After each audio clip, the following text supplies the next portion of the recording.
Hello and welcome to Speaking Spirit, where we talk about all things spiritual.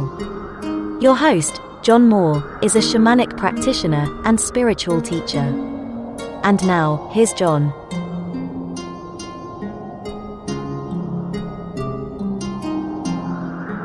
Hello, everybody.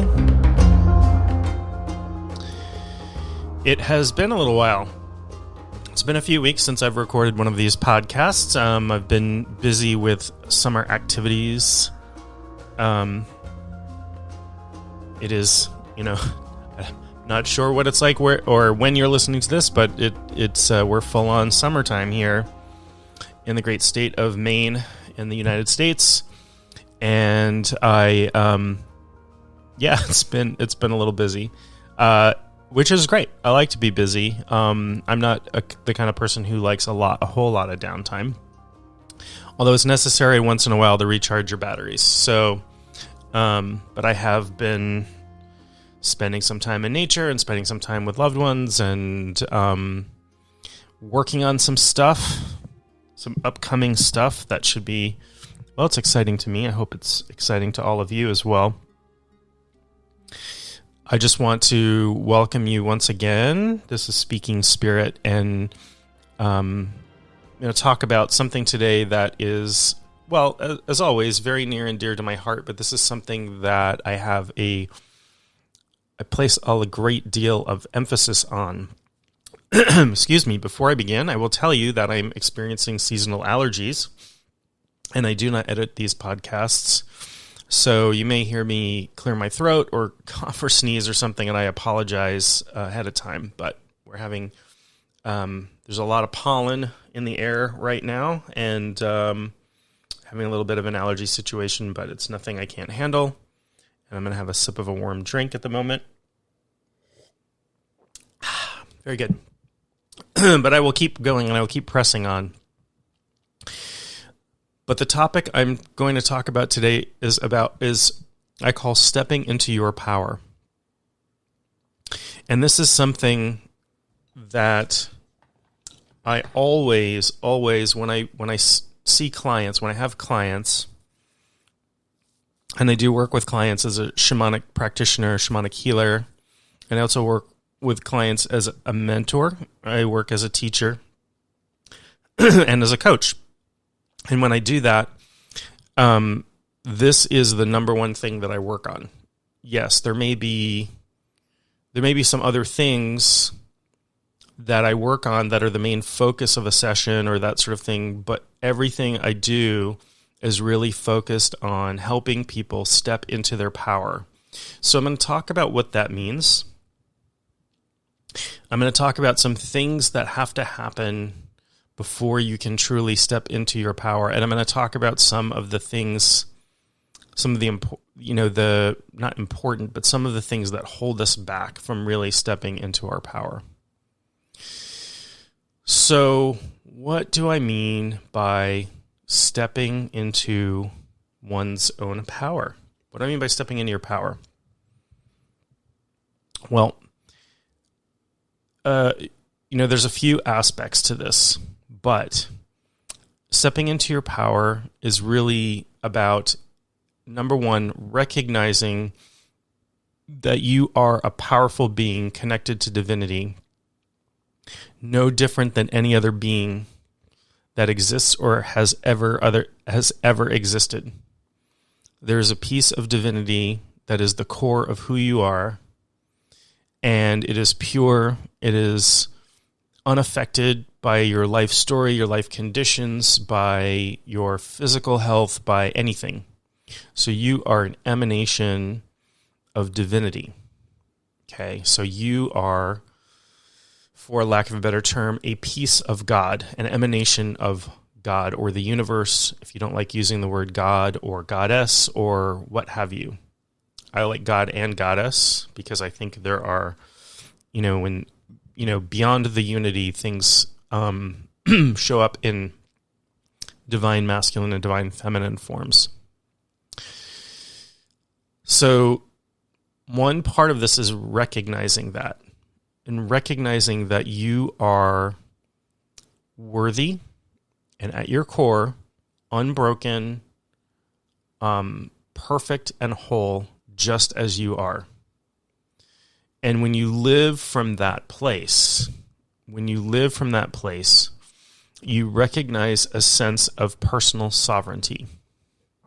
And I'm going to tell you what that means. I always try to define my terms, not because I'm trying to get you to adopt my definitions of words or that my way of looking at things is better than anybody else's or whatever, just so that you understand what I'm talking about. Because,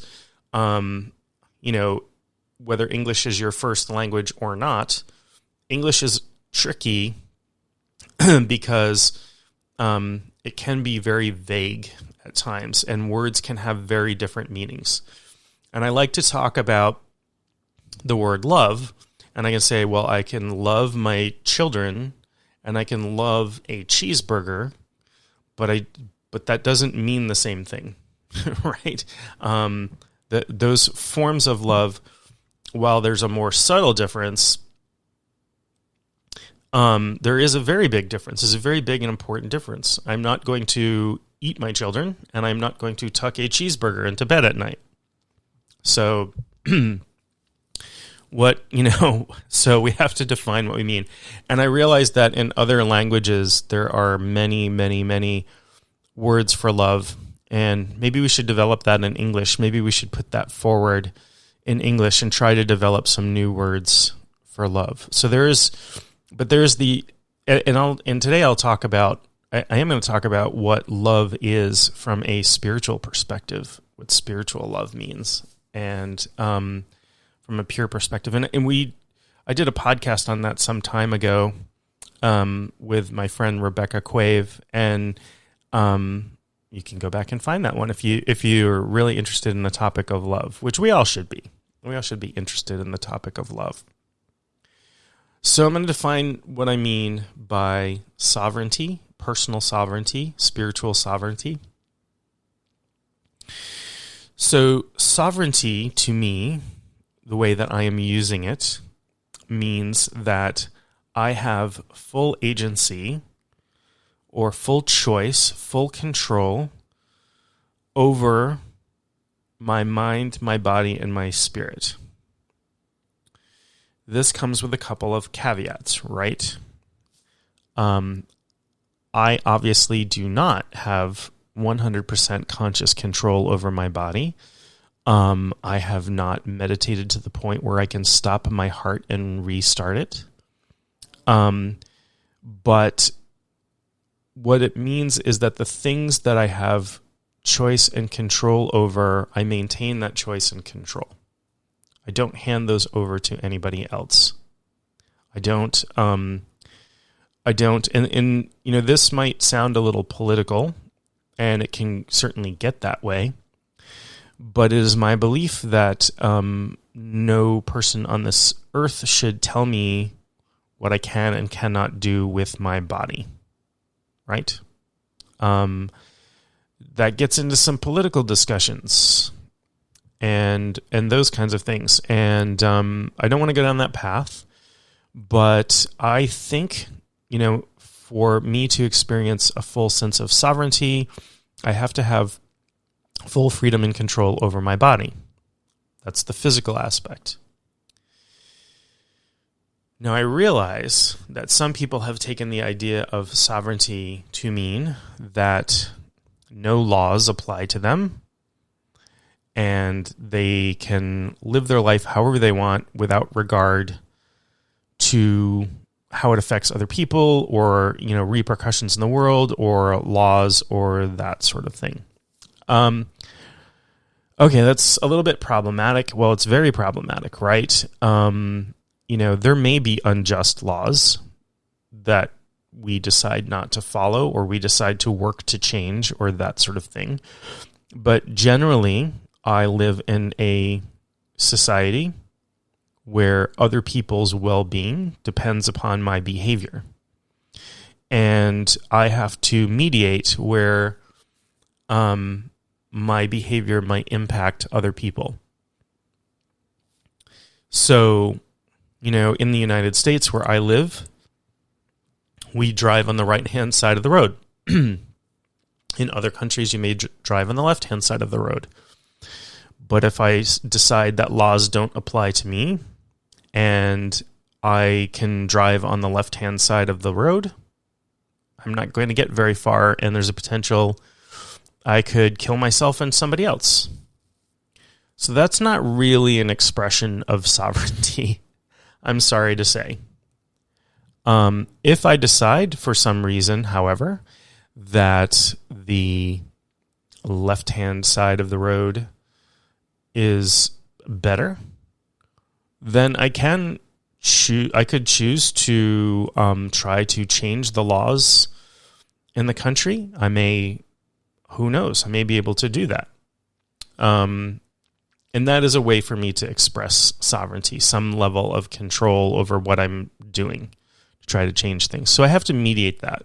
I do live in a society. I do recognize that, and I don't take the physical sovereignty thing to mean I do whatever I want in this world. I can't just go rob a bank and expect there to be, no repercussions for that. That sort of thing. And I don't, I try to live an ethical life where I try to make my actions, I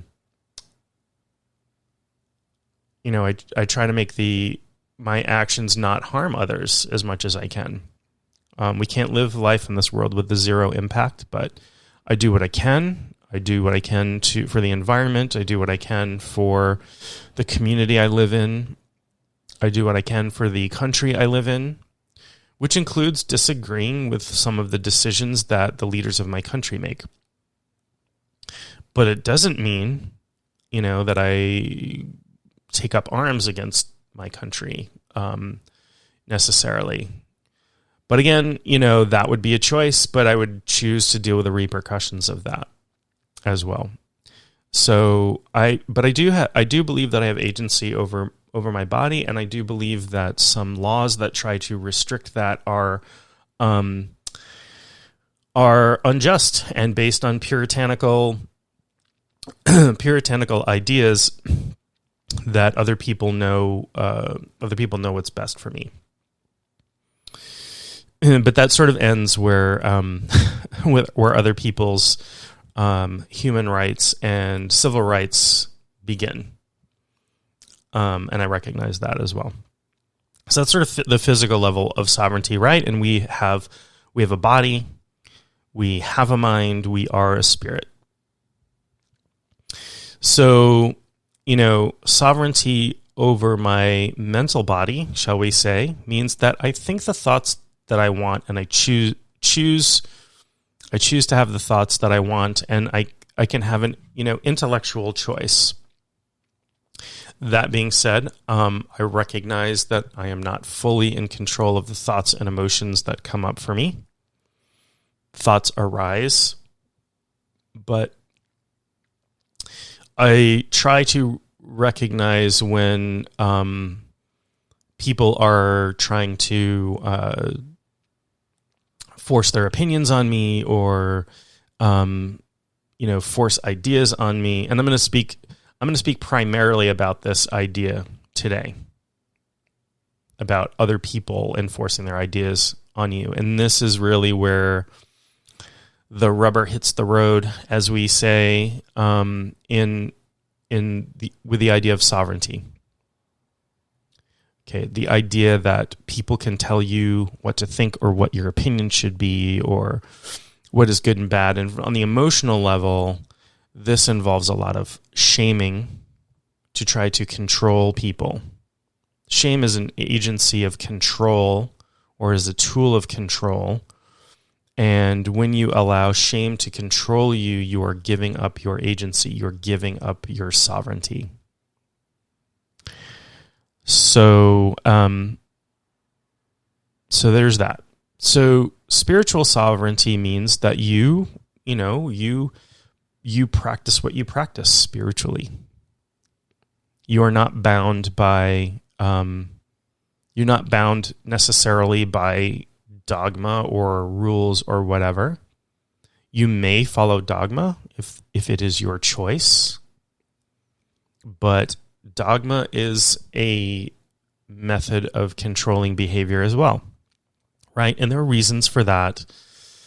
Going back before we had separation of church and state in a lot of places, we used religious law to control behavior. We used the threat of hell and the promise of heaven, or whatever equivalent is, to proscribe behavior, to say, don't commit adultery, don't covet, don't do this, don't do that, don't eat shellfish, don't eat this, don't eat that.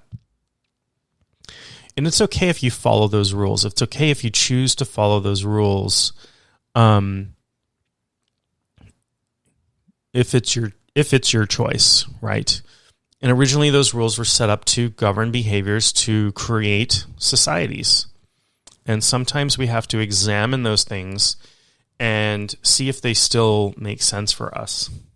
And I don't want to, it is not my place, because that I'm not enforcing my ideas on you to bash any particular religious rules or anything. I'm just asking you to examine where dogma is for dogma's sake. And it can be, it can be totally fine, right? I think thou shalt not kill is a great rule. Thou shalt not steal is a great rule. I think those are great rules.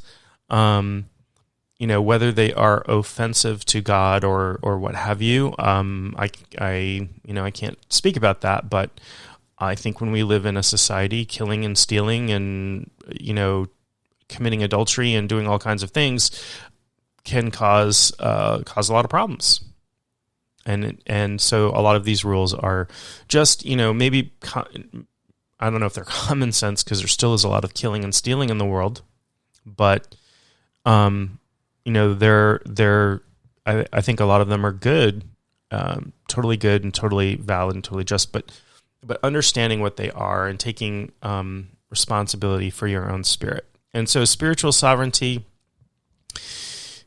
is really about doing your own development, and there's a couple of pieces to this, right? A couple of pieces. And this is where mind and spirit overlap a little bit, right?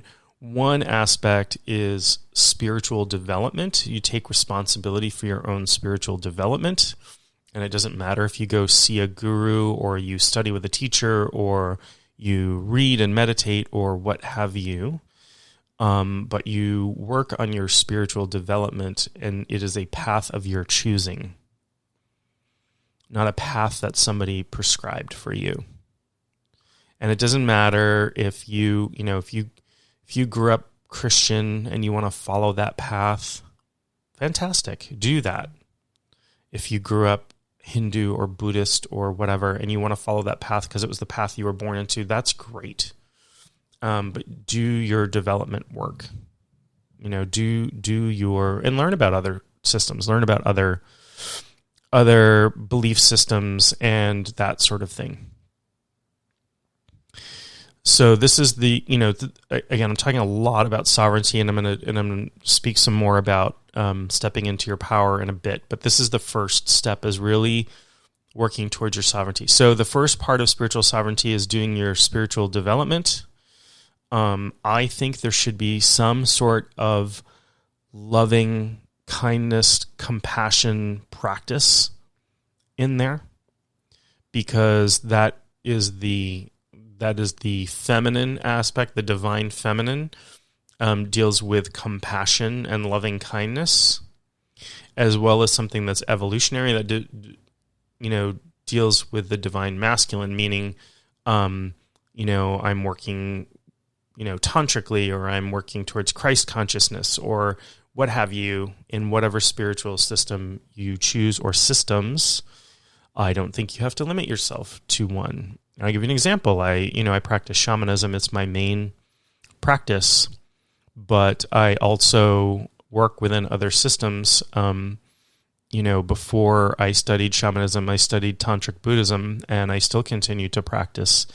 And I have other practices coming from other traditions. I practice, some traditional systems of what some people might call magic, which is sort of ceremonial stuff that I practice. And so I don't think you have to limit yourself to to one system as long as they play nice together. And I know plenty of people who, Buddhism is a great example. I know Buddhism is one of those things where there are lots of people who are Christian or Buddhist or Christian or Jewish or what have you, and practice Buddhism as a practice, and it works nicely there. And I'm sure there are other systems that play really well together like that. So do your development work, and that's important. Equally important, but often overlooked, is to do what I call and what other people call shadow work. And this is the criticality of this work cannot be overstated, right? So psychoanalyst Carl Jung talked a lot about the shadow, and the shadow is the parts of us that are hidden away, that we have rejected, that society has told us are bad. It includes anything that we might feel shameful about, shameful urges, all of these things. You have to work with that stuff to make it conscious.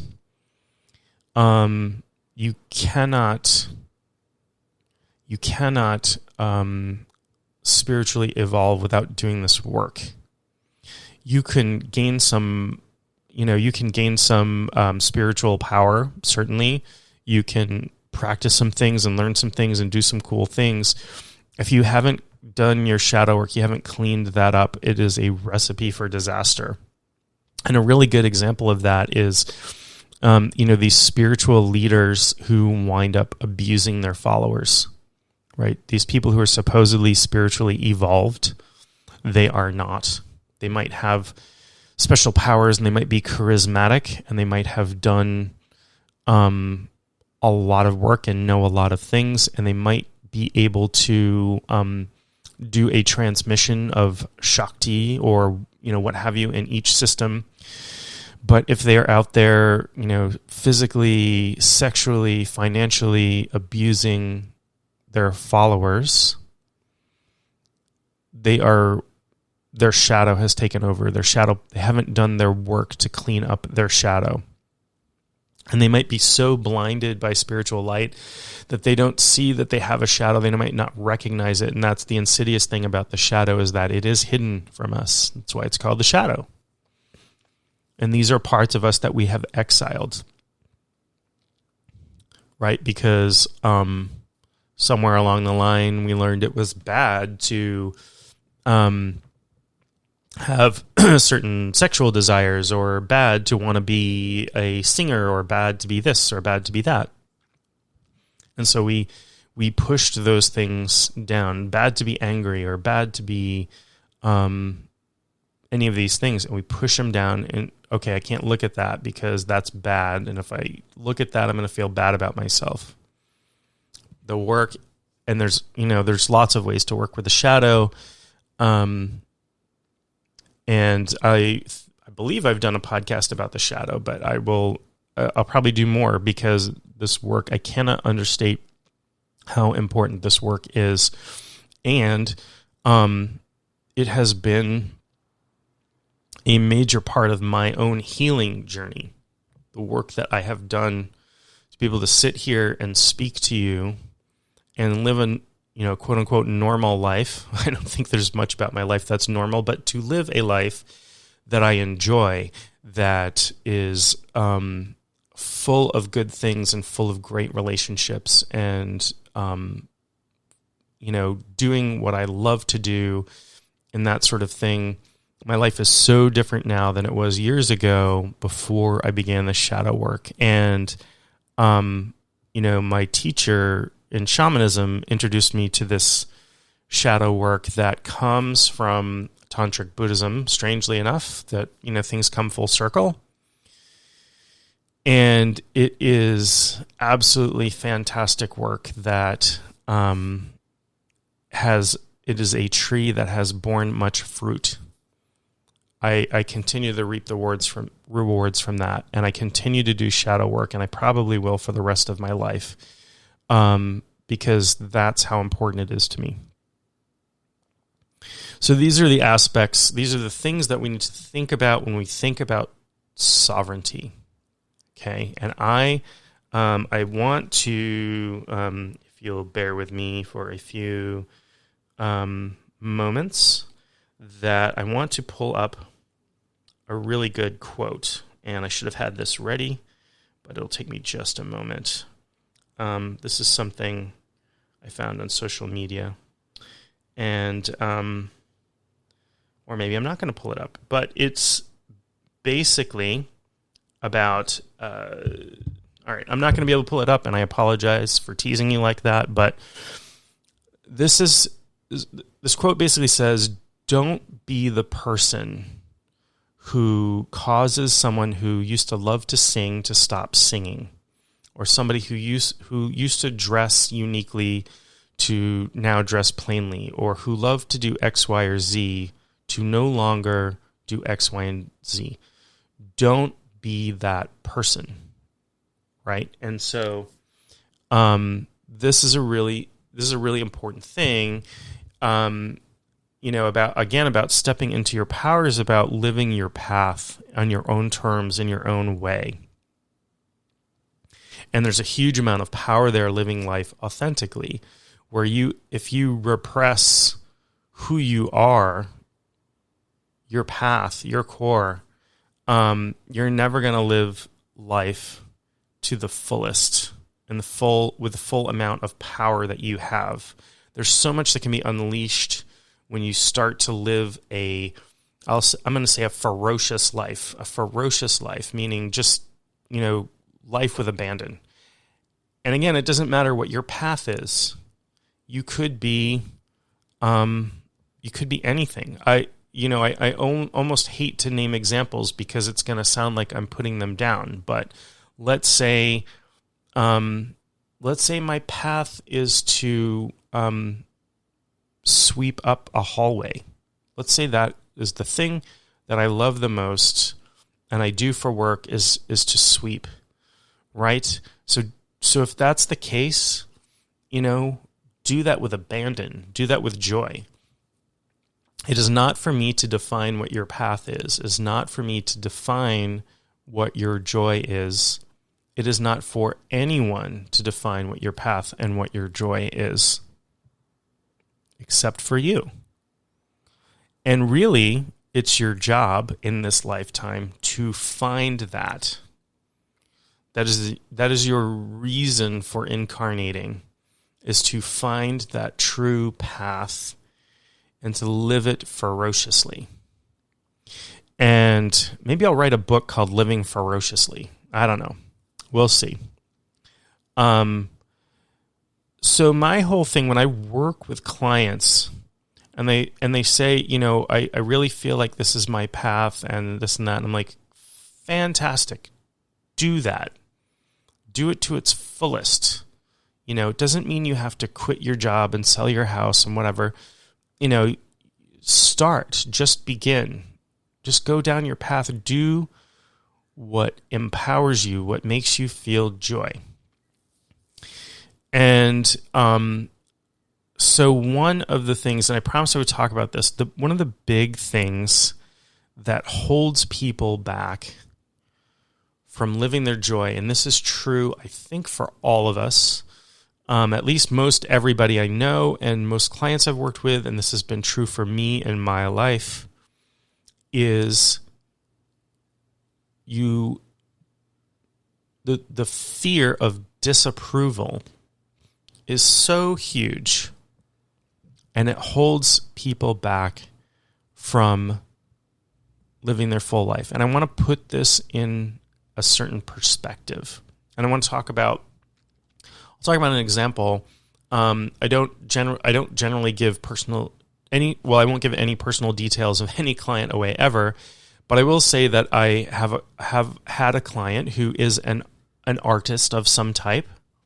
I won't tell you what kind of artist, but this is a person who makes some kind of art, and this person is absolutely brilliant and was hemming and hawing about starting to show their art because they've gotten hate messages from other people and that sort of thing before. And it made me really think, What it made me think about was, what kind of a world would we live in if A, there weren't haters out there to tell people your art stinks, or you're too stupid to invent something, or, whatever, to shame people into repressing their gifts. What kind of a world would we live in if that didn't happen, or if people ignored the haters and just did it anyway? And I get it. I get how hard the hatred can be. I have gotten, plenty of hate in my life for almost everything I've ever chosen to do that has wound up being worthwhile in my life. I have gotten hate and judgment. Think about that world. Think about a world full of art and music and invention and everything. And think about a world in which you were completely free from shame to do what it is you wanted to do. You want to dance, you dance. You want to, become a doctor or a professor, or, you want to become the best street sweeper on the planet, or you want to, I don't know, whatever it is. Train dogs. Doesn't matter. It doesn't matter what it is. But imagine if we lived in a world where that level of repression didn't exist. We would probably live in a beautiful place with a clean environment, full of art and music and beautiful things and architecture, where diseases were cured, where all kinds of things. We would live, it would be like a utopia, basically. And that isn't to say differences between people would be wiped out. I don't think that's true. That would still exist. Where you think about,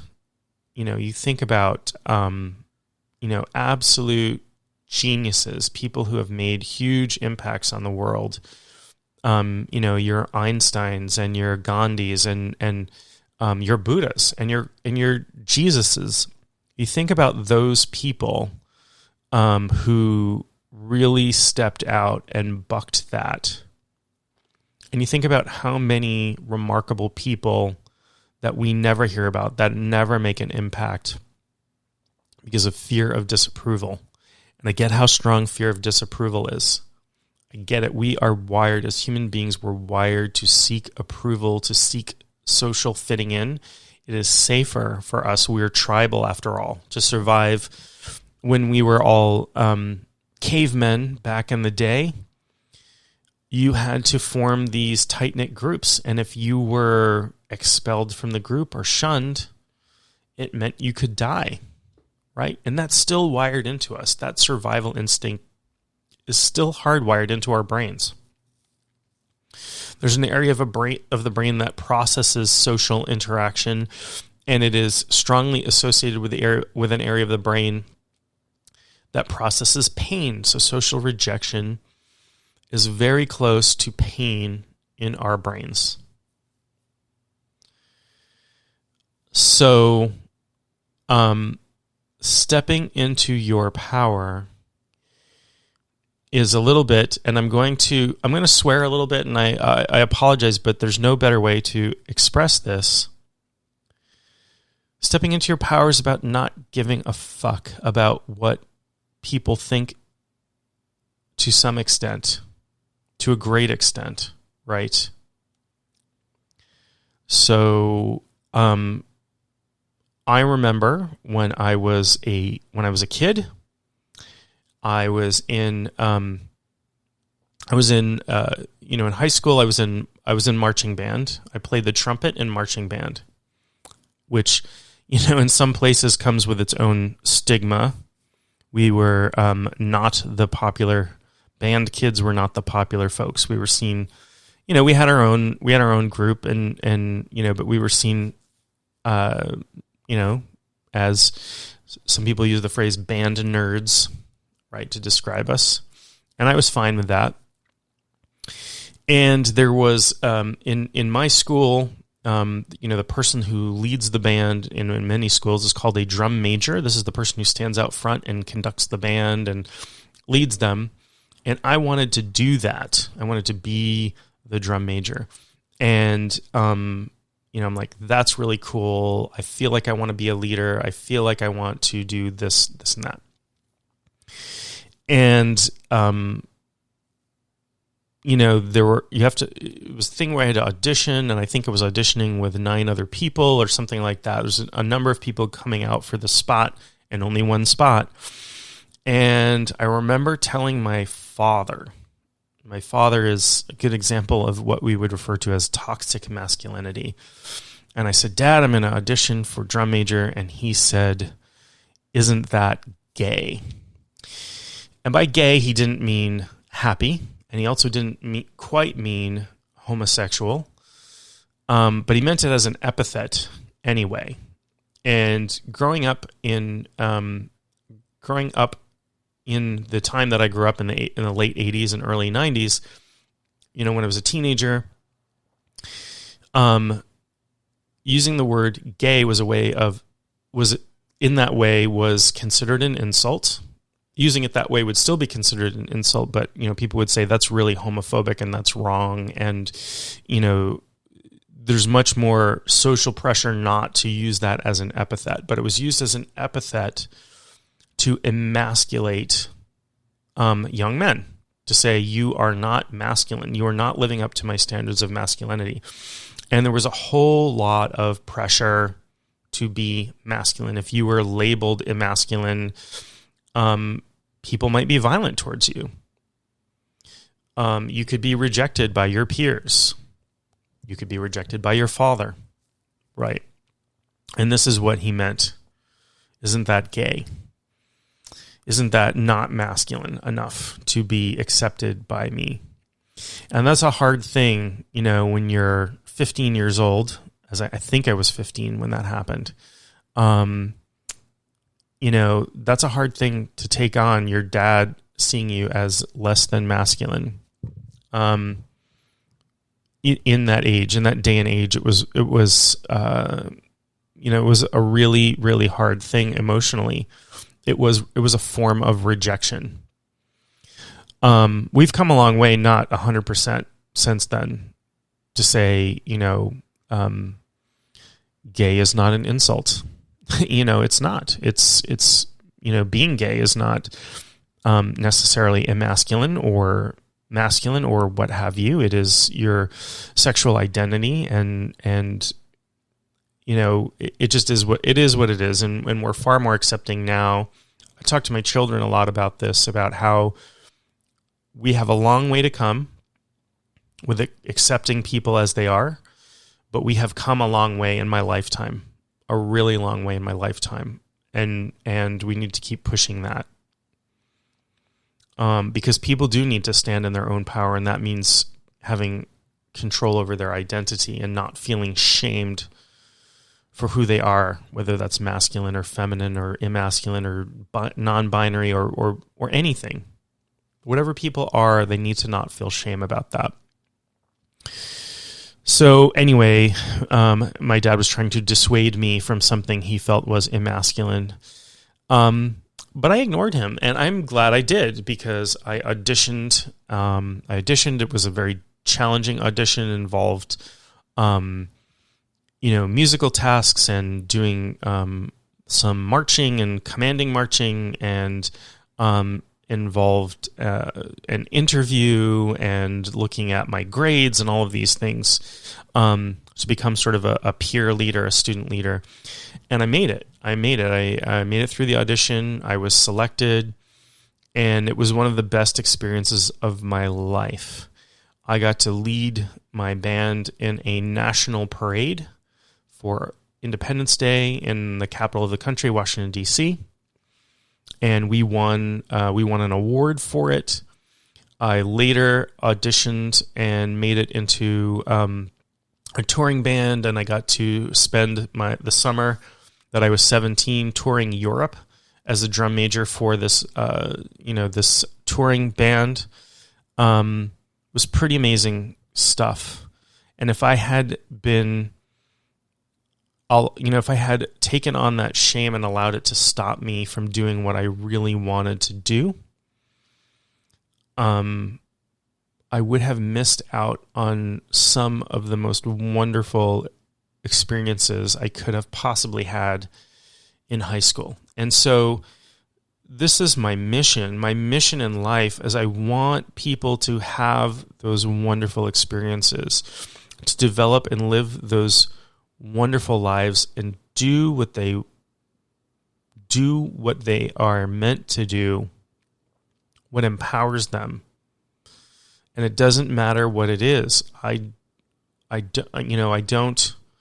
doesn't, unless it harms other people, it doesn't really matter to me what that is. I want you to be good at it. So shame is a very toxic feeling. It's the most toxic and destructive emotion you can feel.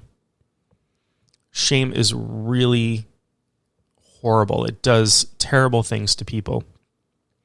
It causes mental illness. It can cause physical illness. It can cause soul loss. So shame works on many levels, and it really reduces who we are as human beings.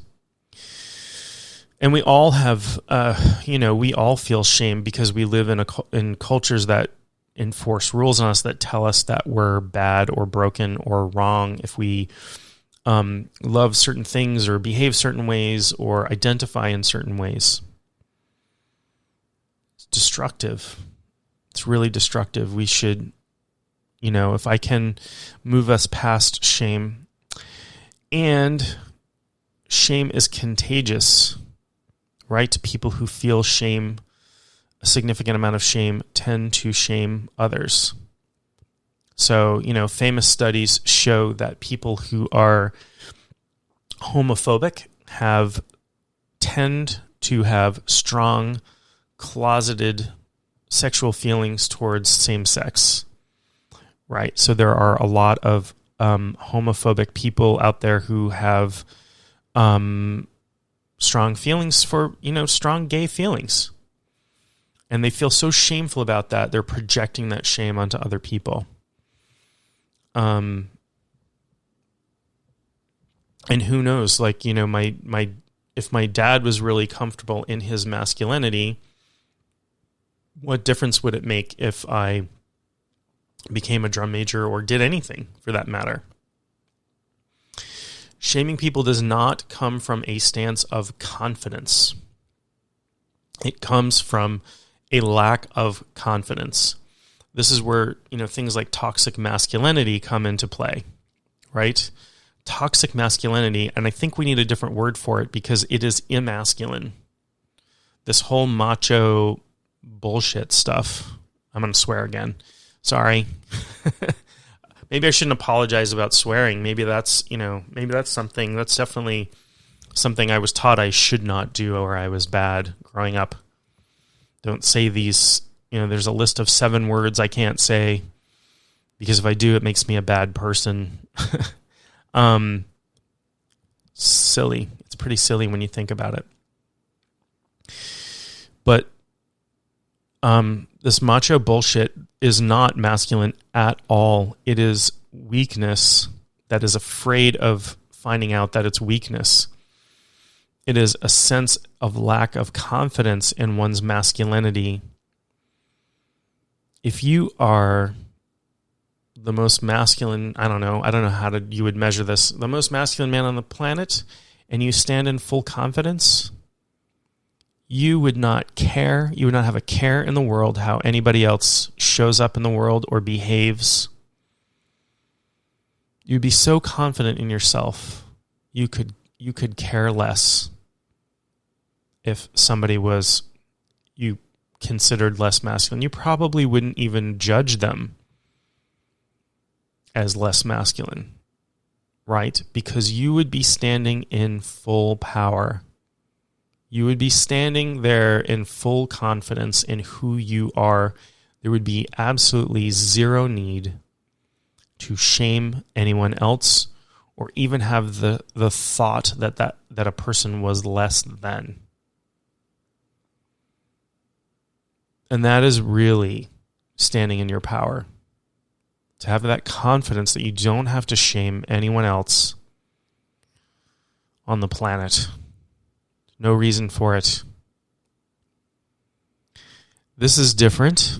Again, I've got to call this out because I'm making some very extreme examples and that sort of thing. This is different than setting boundaries around behavior, right? So I may be fully confident in who I am, and I may not accept certain behavior of people towards me that violates a boundary, right? Just because I'm confident in who I am and I don't judge other people, I'm not going to become a doormat and allow people to steal from me or harm me in some way, right? Or say things to me that I don't think are I will call people out if they try to shame me, for sure. That'll happen every time. And part of that is I'm not fully developed. I'm not standing here saying I'm better than anybody else. I'm not. Absolutely not. I have my work to do. I continue to do my work. I probably will the rest of this incarnation and maybe many incarnations after that. Who knows? We all got work to do. I am not the Buddha. Not yet. There is a Buddha nature inside of me. There's a Buddha nature inside all of you, or a Christ consciousness inside all of you, or Shakti and Shiva, or whatever phrase you want to call it for your divine nature. There is that. But am I completely in alignment with that body, mind, and spirit? No. And that's fine. I'm okay with that. I've got my work to do, and I will continue to do that. And not out of a sense of shame, but out of a sense of wanting to be better and to make the world better. So I very rarely say, don't do this, don't do that. But today I'm going to say this. Don't shame other people. I know it's a habit. I know it is it's something that we have learned because it is a method of control that we use to keep the social order in place. Don't do it. Be a force of love. And so when I talk about love, in this case, again, I'm going to define my term. And once again, it's a weird word in English. I can love a cheeseburger. I can love my kids. I can love my lover, my girlfriend, boyfriend, spouse, whatever. But let's talk about pure spiritual love. Pure spiritual love is about one thing, and it is about acceptance. Another word for that is approval. When I say I love you from a spiritual perspective, it means that I accept who you are at your core. I accept you as a divine being, regardless of your appearance, identity, behavior, any of that external stuff. I fully accept you. And this is where it can be tricky to express divine love. But this means that even if I were looking at a serial killer, I would accept them as an expression of divinity, even as I abhorred their behavior. Even the people who have hurt me deeply, done violent acts against me, stolen from me, tried to harm me in many different ways, I still accept them as people who are expressions of divinity. And so that is an expression of love. I love the person.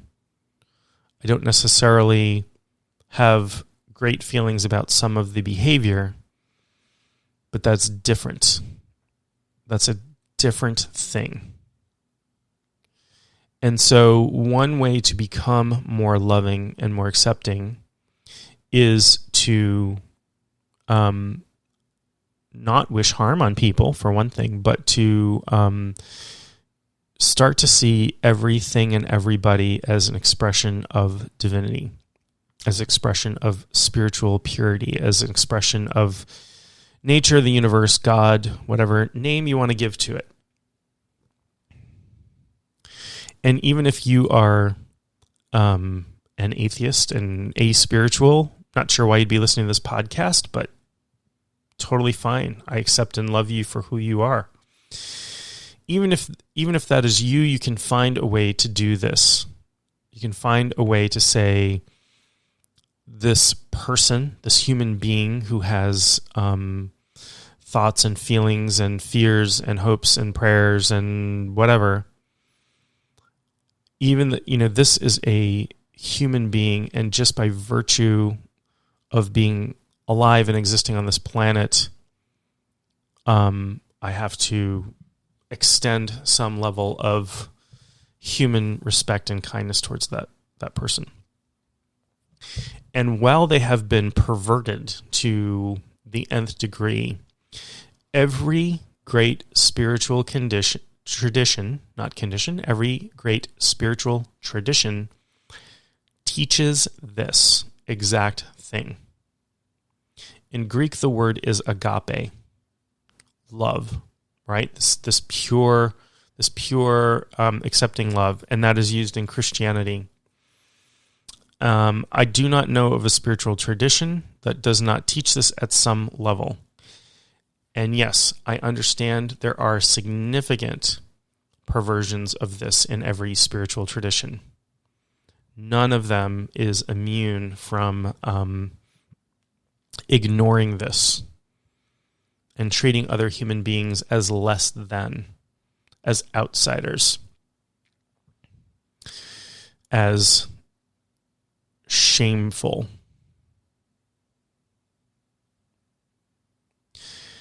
So one way of stepping into our power is to give up shame as best you can. It's hard. We all feel that. We all have shame. Everybody has a shame complex. You cannot have lived in this world without it. Everybody has that, but you can address it. What is holding you back? And if it is fear of being shamed, you have to give yourself that love and acceptance. You got to do that anyway. You have to come to the place where if you're, I forget who said this, but maybe the Dalai Lama, I don't know. But if your circle of compassion, if the people you feel compassion for does not include yourself, then your circle is broken and incomplete.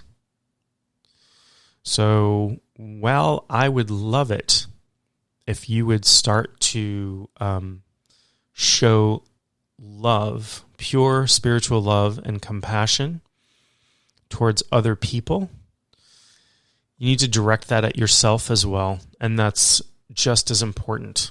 So you can practice on other people, right? Practice showing them love and compassion. Practice being happy for people when something good happens to them, and loving and accepting them when something not so great happens to them. Recognize when you're feeling jealousy. Recognize when you want to shame somebody else. And don't pretend you don't have that desire, because I certainly do. I certainly have that desire, and I don't think you don't have that desire. Recognize when that comes up in you and understand what that's about, that it's conditioning from generations and generations and generations of shame, using shame as a method of control. So you can start with other people. Sometimes that's easier. Recognize when that comes up. Recognize when shame holds you back. Recognize when fear of disapproval, which is ultimately shame, comes up, and give yourself love and permission. Give yourself permission to be disapproved of. You know, when I think back to most of the great experiences in my life, I had to buck against disapproval from somebody, be it my dad or my peers or what have you. The greatest experiences in my life, came out of doing something that many other people would shame me for or disapprove of or what have you. Doing this podcast. So anytime you put yourself out in the world, and what a world we live in, we gather haters. You cannot, I watch a lot of spiritual talks and things over YouTube, and YouTube comments are full of hatred. They're full of shame. Anybody who puts themselves out there and just says, hey, this is, I'm going to share something with you, you're going to get backlash because people have been conditioned into this hatred, into this shaming behavior. It makes them feel better because they're projecting their crap. It's part of their shadow. They're taking the crap that's inside of them and projecting it onto other people. And gosh, do we do that? We do that a lot. I see that everywhere.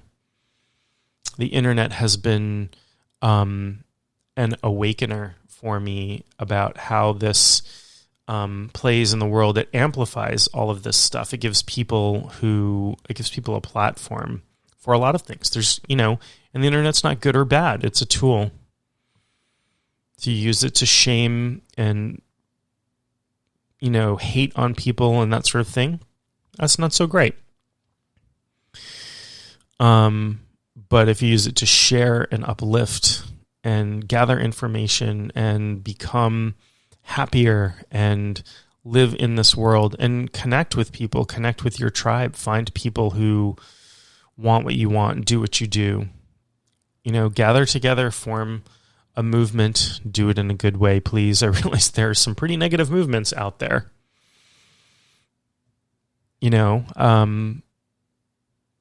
But if you're moving in a positive direction that's uplifting and empowering and makes you happy, makes you happier,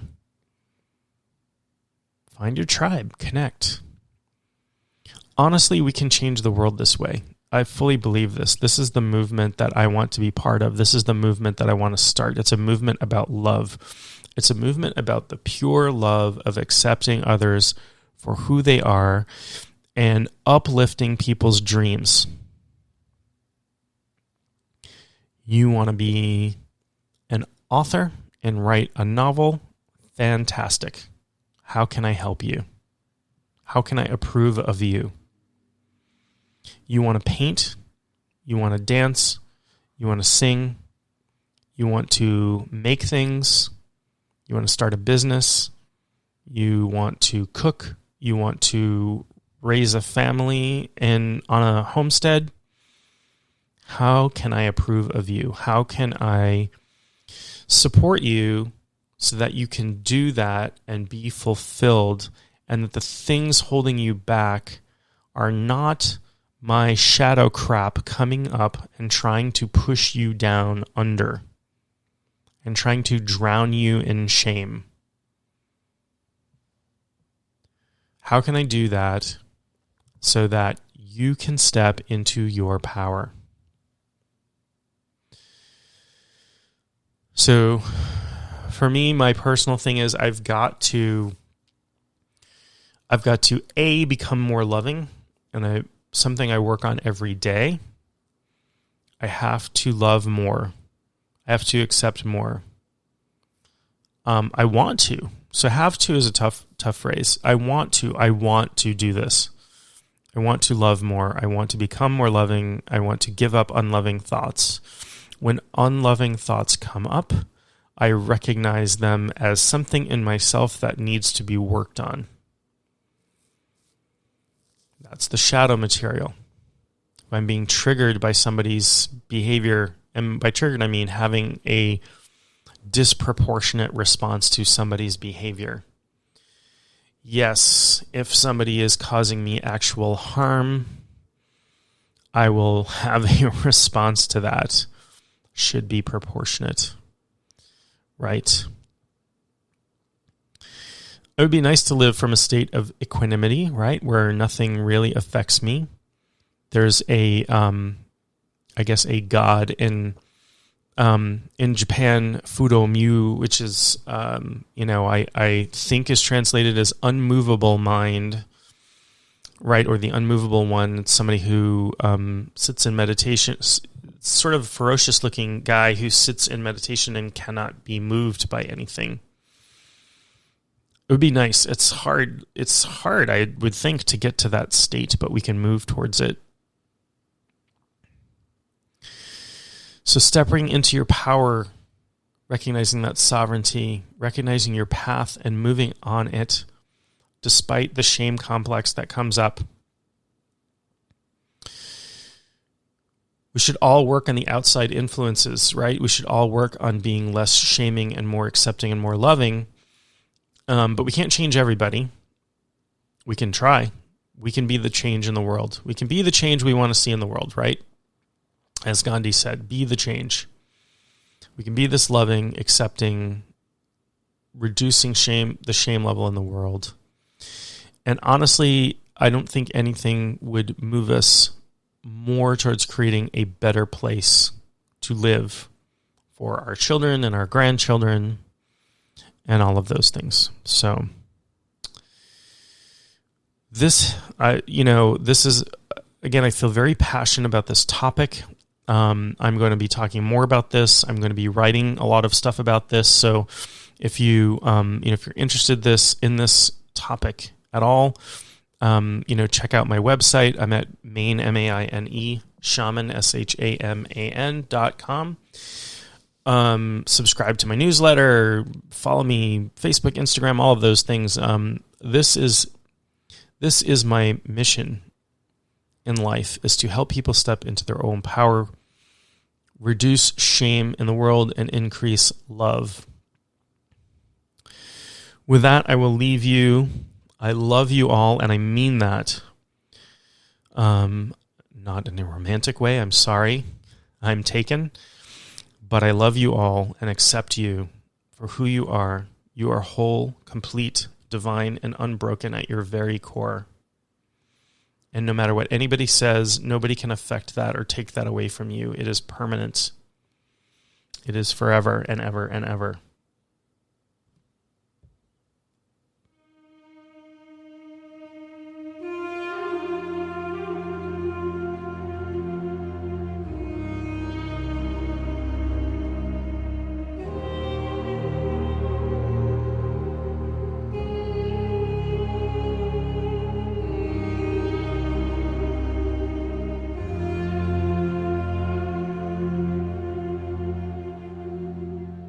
You have been listening to Speaking Spirit with your host, John Moore.